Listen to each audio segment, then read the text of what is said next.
We are going to be looking now at some classroom structures for the upper elementary and middle school classroom that can really support knowledge building. So we know we have gone through in previous modules the ingredients of knowledge building classrooms. So the knowledge and vocabulary is the purpose of the lesson, multiple texts, academic vocabulary, and opportunities to showcase student learning. That's really the what here, and now we're talking a bit more closely at the how. So we're going to be looking at classroom materials and classroom structures. So starting off with just very kind of cleanest, easiest one, whole class instruction. So whole class instruction can really be used in a variety of ways to get at knowledge building. You may be looking at supplementing an anchor text. There's a rich text if you are reading in your classroom and there's some knowledge that might need more time and attention, just resources to supplement that knowledge. Or connections to science and social studies topics, either in collaboration with a science and social studies teacher in a middle school setting, or by connecting to the content that you're teaching in elementary school. And finally, just highlighting the fact that connecting reading to writing can really help with this pursuit of building knowledge. So just some examples of what this looks like here. If you're reading Jacqueline Woodson's Brown Girl Dreaming, you might say, to really understand her life, we're going to actually read an article today that's about the remnants of the Jim Crow laws in the 1960s, help you understand the setting and time period there. Or before we dig into our unit on Lewis and Clark's expeditions, we're going to watch a short video about their interactions with the Nez Perce tribe. So connections to the knowledge-rich resources in the room. Great. Do you want to talk about small group instruction? Yeah, you also might think about either repurposing or starting if you don't already use a small group instructional structure. And you could think about how you might use research groups within that structure. Kids could be working on similar topics that they're researching together. That could be more independent or more teacher-led. You could also think about pulling in that same anchor text that you might be using from the whole group instruction into your small group structures. You might choose specific juicy portions of that text to reread together. And we're going to go into that a little bit on the next slide to think about what that might look like. You could also just think about pulling in some connected text, either to those topics that you're studying in science and social studies or things that are related to your anchor text, and use those connected resources in the small group structure. So that might sound like today we're going to work in research groups to read more about the significant historical landmarks we chose for this unit. Or it might sound like just a small group getting ready to read a book that's going to give more information about something that they're studying. And again, highlighting that those could be at a range of complexity levels. This is different from traditional guided reading. This is actually repurposing that structure, because instead of looking necessarily at leveled text alone, we're actually thinking about the idea of using that small group instruction to spend more time on related content. And we just wanted to highlight, if you're thinking about doing that with your anchor text, you're actually thinking about rereading or pre-reading the text you're using in whole class instruction. There's some things you might think about doing. So you might actually want students to kind of stop and summarize the text, and that might be while they're reading it, right? That might be for students who are struggling a little bit with the complex text, who need some more supported small group instruction time, right? Or giving them the chance to paraphrase where there is challenging excerpts from the text. So not the whole anchor text, but strategic portions that you've chosen. Reviewing where students got lost or confused, so that can be more of part of your formative assessment practice. If you notice that there are kids whose answers are showing confusion, being able to pull them aside to kind of track their confusion, or potentially rereading sections of the text in order to connect one section to another. So lots of ways that you can use rereading or pre-reading of something coming up to support small groups' access to a more complex text. And this sounds a lot like, or this may sound a lot to you like close reading, and it is a form of close reading, but it's close reading in small groups to connect to the knowledge, to the anchor text, so that the more proficient the students become at reading these anchor texts, the more knowledge they'll acquire and the better reader they'll become. It's another example of everything in reading connects to everything else. And close reading can easily connect, and should, to growing knowledge, connect to vocabulary, and all of these things come together. And it's a way to differentiate without changing the text. So you've got independent readers who can be doing that same task with the anchor text on their own, and acknowledging that some of the readers in your room need more support with that, right? And then the last one that might be the easiest here is just independent reading. That's actually just letting kids pick by topic rather than level, and encouraging them to read more than one text on the same topic. So very simple, right? That could just sound like, what do you want to learn about? And let kids have a lot of choice there. Or you could have a student who you already know what their interest is, and you might encourage them to go out or curate on your own resources for them. Like the student who's interested in what motivates individuals to go to war, you might be able to help guide that student to some resources that can build on that. Yeah, I think you'll really like this text because you've shown interest in this before. So all of these, like David said, are interconnected. It's likely that you'll use all these structures in different ways if you're really focusing on knowledge building. And like anything in teaching, there are some strengths and there are some potential challenges. So wanted to give you a second to just pause the webinar and think to yourself or with your colleagues, if you're thinking about using whole class, small group, or independent reading time to focus on building knowledge, what are some strengths of using those structures, and what are some potential challenges that you need to be mindful of? You want to talk through some of our strengths here, Tori? Yeah. So the first one we thought about was whole class instruction, and some of these strengths might really match things that you had just thought of or discussed. The first one I think is really powerful, this idea that when your whole class is studying one thing at the same time or building knowledge on a topic, that's a really can build a lot of community in your class. Everyone's talking about the same knowledge that they're gaining and having a common experience. And I know from my own teaching experience that has been just really an exciting time where we get to have powerful discussions and build up a lot of excitement. Another just real talk strength of this approach is that there's one set of materials. So if you're all studying the same thing, and if you're using that same materials, that you only have to pull one set. And David, I know before we go on, I know you've talked about your school tour, the Knowledge Matters tour, where you've seen this community built through studying the same topic. Can you talk about what you've heard from teachers about that? Absolutely. Knowledge Matters tours, and by the way, you can just Google Knowledge Matters and you'll get a number of blogs, a number of written texts about that, one of which I wrote about the schools we visited. And it was interesting. We debriefed with the teachers in every school. Well, what do you think about this? Because ELA teachers were not used to, or elementary school teachers teaching ELA at that time, doing explorers or astronomy or Native Americans as an integral part of their instruction. And so we asked them, well, what do you feel about that? And they liked it, clearly. And they said throughout different schools, they made comments like, the kids are into it. The most interesting one I thought was the kids all know it's real, which was, as I said, very interesting. But that was not what got the teachers most excited. By far, what got the teachers most excited was the struggling readers were more involved than they ever were before, and more involved than the teachers believed they ever would be. And the reason for that was the community that Tori and Carrie were describing, but also the whole focus of instruction wasn't about students at different levels. In the 90 minutes, that is often the most important part of the day, wasn't completely separated by kids in different groups. And every single day, the kids in the lowest groups didn't have to deal with the fact that they were in the lowest groups, they were reading different books, and they knew they were in the lowest groups. That was not the way these content-rich, knowledge-based curriculums worked. And that was a huge benefit to social emotional learning that I did not anticipate, despite that's the way that I always taught. I never taught with any kind of level program, but that was an eye-opener for everybody. Yeah, so really powerful strengths there. I think the challenges connect to what we were just talking about and what we'll talk about more in small group instruction.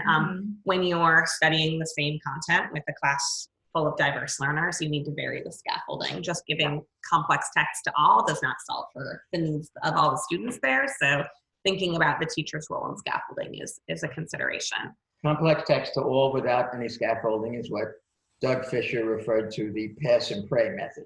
Pass it out and pray that they can read it. So we're not advocating for that method here. We have some evidence that that doesn't work. So then we get to small group instruction, which really connects nicely. Yeah. You can do this only in small group, but you can also connect whole class to small group, right?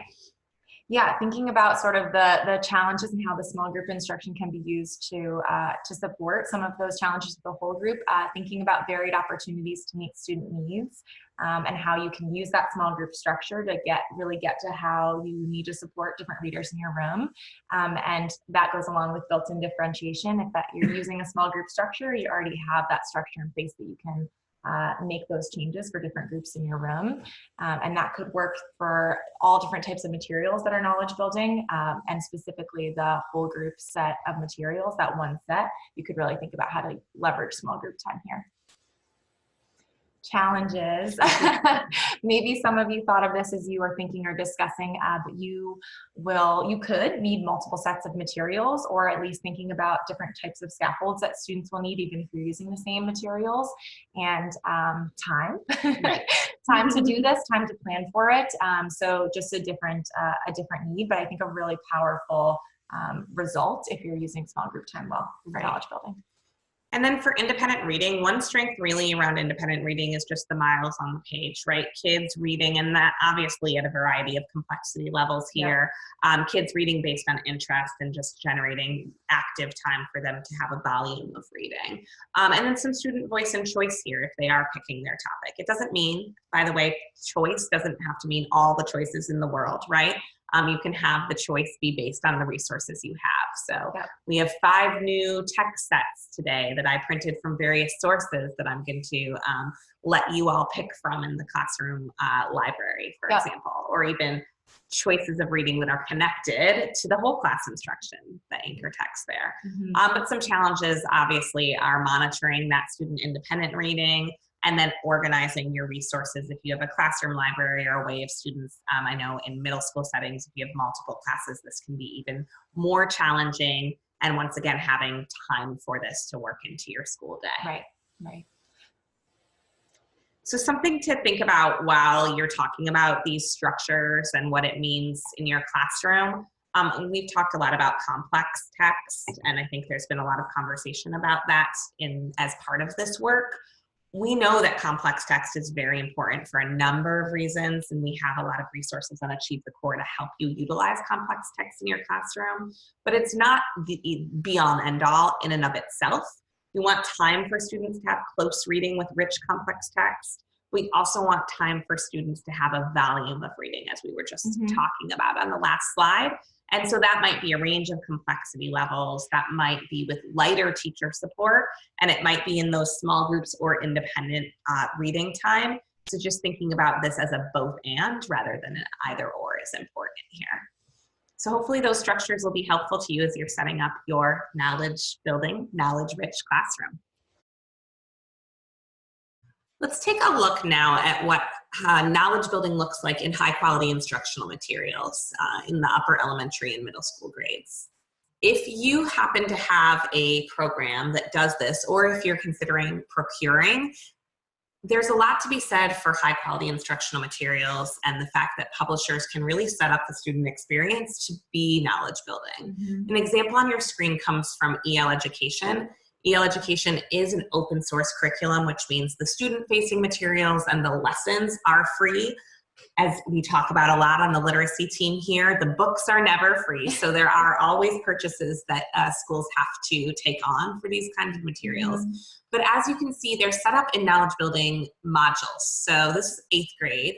We've got a unit on Japanese-American relations during World War II, a unit on the civil rights movement and the Little Rock Nine, and a unit on sustainability of the U.S. food supply chain. So just from those titles alone, you know that there's a lot of knowledge. Sounds like college happening. Courses almost, right? It's really sophisticated, cool knowledge building. Yeah. And then just an example of how these texts and other resources support the knowledge building once you get into the unit itself. So there are many ways to review curriculum with knowledge building in mind. What we have on the screen here is a snip from EdReports. EdReports is a nonprofit that actually does curriculum reviews. So you can look to see whether a program you're considering has been reviewed there. Yeah. And as you can see, there is a building knowledge frame. It's the Gateway 2. So there are many indicators that fit in that gateway, but programs are rated in terms of how well they build knowledge. There's lots of resources out there that do this well, right? So this There is are something now. this is new, and this is There were none before the standards, yes. but there are now. This is a hallmark of kind of new curricular material. So you can find programs that are set up with knowledge building in mind. Those ones at the top, CKLA, Match, Fish Tank, and EL Education, are open source. Then the rest of those are some form of curricular materials that you can buy from the publishers. And bookworms as well. Is open source. Yes, as open source as well. It is definitely likely that many of you out there need to make some adaptations to your resources to make them fall into the category of knowledge building. Yeah. If you don't have these high quality instructional materials in your room already, then you have to make some adaptations to the work that you have. So we have a lot of ideas about how to do that. Just some general guidance here. Wherever you can, amplifying connected text, amplifying text that connect topically, and then cutting kind of extra disconnected materials, especially if in your room you have some sort of prescribed curriculum like a basal reader with lots of other options of tasks you might be able to do. You're making teacher choices already. Think about cutting those disconnected activities that don't really connect to building knowledge. Yeah. And then there's Or to adjustments, or to each other, Yes. right. And then there's adjustments that you can make to tasks to enhance the knowledge building opportunities. So you're really thinking about identifying that knowledge demand that you can support in the classroom and making adjustments accordingly. We're going to take a look at how we did this with a third grade basal. This was from the third grade Journeys curriculum, and that goes through sixth grade, and these resources are on Achieve the Core. But the Journeys curriculum was set up so that each week there was some sort of anchor text, and we identified ones where there were strong knowledge building opportunities. So this one in particular comes from a picture book, a trade book called Roberto Clemente, Pride of the Pittsburgh Pirates. And we looked at how it was set up. It was actually set up to do the reading of this text on one day. So one day, one lesson across the course of the year. And so we thought that that was a place where you could really just make an amplification decision. We could amplify that resource, and we advocate for reading and rereading over several lessons to make richer use of this rich text. So that was one change that we recommend. We also took a look at the supporting text that went along with that anchor text. In this case, there were a bunch of poems about baseball. And if you look at the one in the lower left-hand corner, you might start to notice a little bit of a problem connected to knowledge building. Tori, you want to read the problematic line out loud for us? Sure.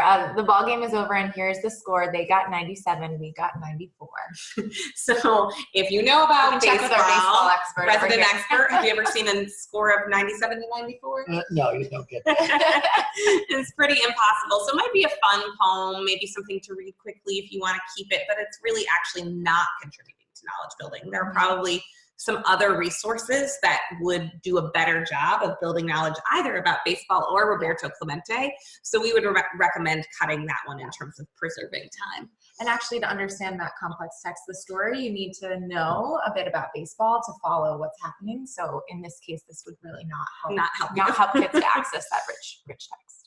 And then we looked at things like, for example, in this curriculum, there were essential questions that went along with each story. And in this case, the essential question for that story was, what makes someone a hero?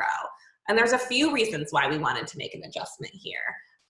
First of all, can you answer that question right now, David, without having read the text? Absolutely. Yeah, it doesn't have anything to do with the text. So kids can do that as well. We wanted to make it more dependent on the knowledge they gained from the text, and less kind of broad and abstract. So this is where we made an adjustment. We said, well, what if we talk about Roberto Clemente as a hero and why he was a hero to so many people?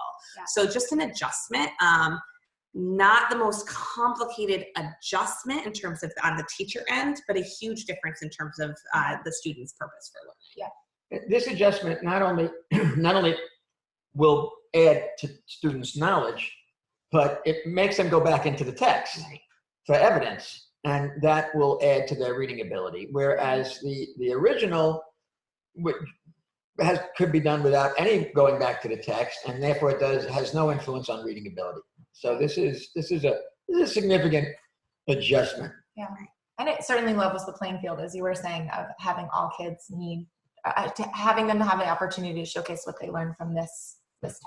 Right. For sure. They can't be absent on the days that the text was read and still answer this question, which is important to consider, right? So these are our materials adaptation work that we have actually done on Achieve the Core. So if you have kindergarten through 6th grade teachers who use Wonders, we have a lot of resources. These resources not only have the grade specific recommendations, but also the rationale there. So might also be helpful if you have a different program, and we have them for journeys as well.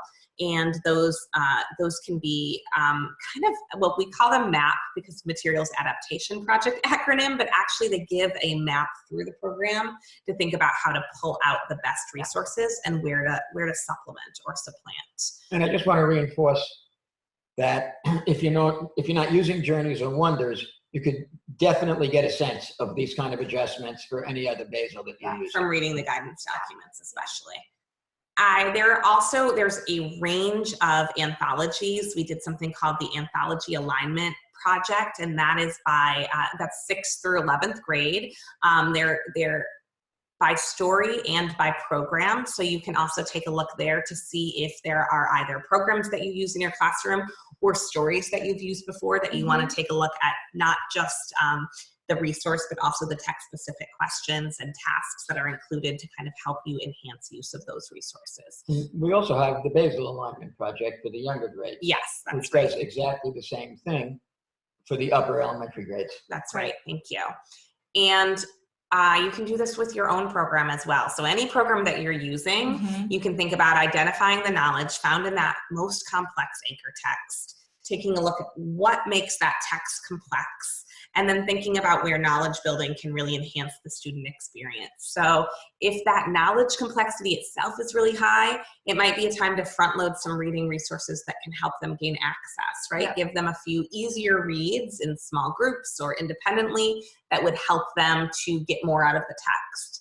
If that knowledge complexity isn't that high, then you might build on that foundation. That anchor text can be used to set an even foundation for the class, and you can then add some supplemental resources that are a bit more sophisticated to help them build on that knowledge. So lots of ways of thinking about repurposing classroom instruction. One thing I want to go back to, you don't have to go back to the slide, but when you're reading a text for multiple times, you're usually reading it, and you'll see this in the resources that Carrie highlighted.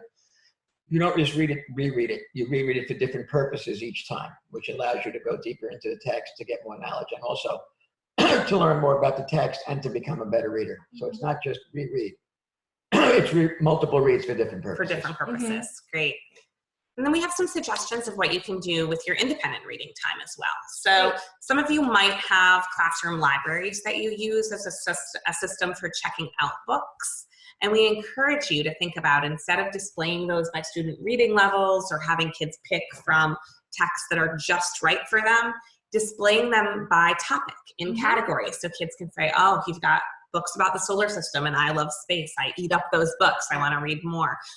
Just making sure that kids are able to consider their own topic interests as they're selecting their books. Some guidance here for sorting your classroom library. Yeah, so it's a little bit of work if you don't have it set up this way, but I think really worth it for students to be able to access topic-based collections of books. So really what you want to do is start to either think about collections you already know that maybe you could find 3 or more texts that fit within that topic. You could spread everything out all over your classroom floor and sort of start sorting, or you might just start small and say, I already know I have 3 to 5 resources on, as you said, space or another topic. Whatever topic you're choosing, as best you can, think about how it can be conceptually connected, which just means that there's going to be connections between the ideas and hopefully even the words that are inside that text. That similar vocabulary and content is really going to help to propel students' knowledge. And of course, thinking about topics that are engaging for kiddos that they want to read. And you probably can already think of some topics that would stand out for your kids that they will just gravitate to and be really excited to go back to that either area of your library or basket to read more than one text and grow their knowledge. And if you're thinking right now that you don't have enough books to do this does not have to be picture books or chapter books. This can really be done by making consumable text sets. So Absolutely. actually curating a set of resources on a topic just with 2, 3, 4, 5 print off. Yeah. And actually you can think about, put them in a folder and they become reusable. There's lots of ways that we've seen teachers do this. On the screen are a few places that you can go for free or very low price, maybe just a user sign up fee for resources. ReadWorks, Newsella, Actively Learn, and Common Lit. They actually all have some variation of text sets. I think ReadWorks calls it article a day. They actually have been doing this work, this knowledge building effort, and they set up their work this way. Epic has, that's the one where you have to get an online account, but they have computer-based books. And then we've seen teachers do amazing things with magazines, calling places like National Geographic for free samples. And with these older kids, they can really help you sort of curate and create text sets that they love. On Achieve the Core, we have quite a few samplings of text sets at varied grade levels. There's actually an option to purchase those as well through an outside vendor, but those are meant to be examples for you all of what they look like, and they're certainly a whole range of text sets that you can create yourself following this example. And there's also an explanation of text sets and why they're effective and how to use them in general on the text set site on Achieve the Core. And I think if you really commit to this, you'll have a lot of fun with it, but you'll find that your kids are eager to learn more and tell you about what they've been learning. We're gonna actually try this, thinking about how to build knowledge, and we're going to take a look at a middle school lesson and together come up with a knowledge building way of amplifying these resources with students. So this is an 8th grade lesson plan. The lesson plan included 2 texts, 2 poems by Langston Hughes, Refugee in America and I Too. And we could do that lesson plan in 45 minutes and be done with it, or we could actually have some really thoughtful, knowledge building, rich series of lessons come out of this work. So we're going to start off looking at the poem that students are asked to look at, Refugee in America. Tori or David, does one of you want to read it out loud? There are words like freedom, sweet and wonderful to say. On my heartstrings, freedom sings all day, every day. There are words like liberty that almost make me cry. If you had known what I knew, you would know why. Nice reading, David. So poetry is always interesting because poetry is not lexiled, and so you really have to look at the nuances to what make text complex. I have a list on the screen here about all of the different things that go into complex text. And if you want to have more resources to support you with this, Achieve the Core has a suite of tools and resources on qualitative text complexity. But just take a look at the list and think about the poem or reread it to yourself. And you can pause the webinar and talk or write to yourself, talk with your colleagues. But what makes Refugee in America a complex text? What of these features on the left do you see in the poem? Just a quick hint. Start with the poem. Don't go down the entire list. Start with the poem and then look at the list. Great. So you hopefully got a chance to talk about features of complex text. We had a chance to look at this list thinking about Refugee in America, and we highlighted a couple of things we'll share that may be what you highlighted. So just starting off thinking about knowledge and the setting, topic, or events that are drawn upon in the poem, there's no description of anything in terms of why Refugee in America is the title, what it means. And so if students don't know a lot about the time period in which Langston Hughes was writing poetry, they might miss a lot of the kind of very subtle hints at that time period that are in this poem. Absolutely. Uncommon vocabulary. I'm not sure that there's a lot of complex vocabulary in this poem, but liberty versus freedom, there's a bit of a nuance to the meaning of those two words. And that those two words are very important. They're italicized, they're shown to be important in the poem. So those two words are pretty critical for making meaning here. And refugee as well. Refugee as well, thank you. And then this is interesting. This is a feature that doesn't exist that makes things complex. So by not having words or sentences and paragraphs that pull things together, there's more complexity there. There's nothing in this poem that's saying this means or that shows, or as you can see, that work is all done by the reader. In fact, the last sentence is, if you had known what I knew, you would know why. Right. Do you know it, reader? Do you know what Langston Hughes knows? Almost the opposite. Well, that's more cryptic than it is cohesive. Exactly. That's my point. And then building on that, subtle or frequent transitions. In this case, there are subtle transitions. There's not a lot of explanation or kind of transition words that are offered, no summary sentences. So it's all rather abstract. So making meaning here depends a lot on the meaning that you either enter into the text already, kind of the knowledge you already have, or strategic opportunities to build your knowledge about freedom, about liberty, about life in the 1920s and 30s for African Americans. Lots of rich knowledge that would help enhance the reading of this poem. So we want you to have a chance to think about how you could build from this. So we talked you through Refugee in America. On this lesson, which is highlighted in one of the videos on Achieve the Core, includes two poems. It's a paired reading, which often is done kind of in a silo with students, and we are offering that it could be done in a more rich way. So it's paired with the poem I Too Sing America. You may be familiar with it. David, you want to read it to us again? I too sing America. I am the darker brother. They send me to eat in the kitchen when company comes, but I laugh and eat well and grow strong. Tomorrow, I'll be at the table when company comes. Nobody'll dare say to me, eat in the kitchen then. Besides, they'll see how beautiful I am and be ashamed. I too am America. So a couple of task choices for you. You can go back to this list and look at this poem and think about what makes this poem complex. If you want to do that, you'll pause right here so you have the list in front of you. Or you can think about other knowledge building resources that students might need, other ways of building their knowledge that would help them better understand both of these poems. So this is a good task for PLCs or small groups. If you're working by yourself, you might find yourself on a Google search right now. But take a chance, pause, and take a chance to really dig into how you would put these resources together with other resources to provide a more meaningful experience for students. And we did this for you. You hopefully just pressed play again.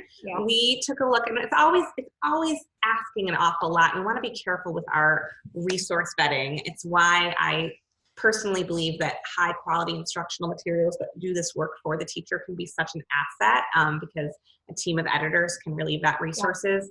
When we're looking for resources to support teachers in the classroom, we often go to places like Newsella or ReadWorks that we know are actually set up with a team of writers and editors for the classroom, or we go to places like .govs and .nets, museums, places where we know that those resources would be well vetted by experts in the field.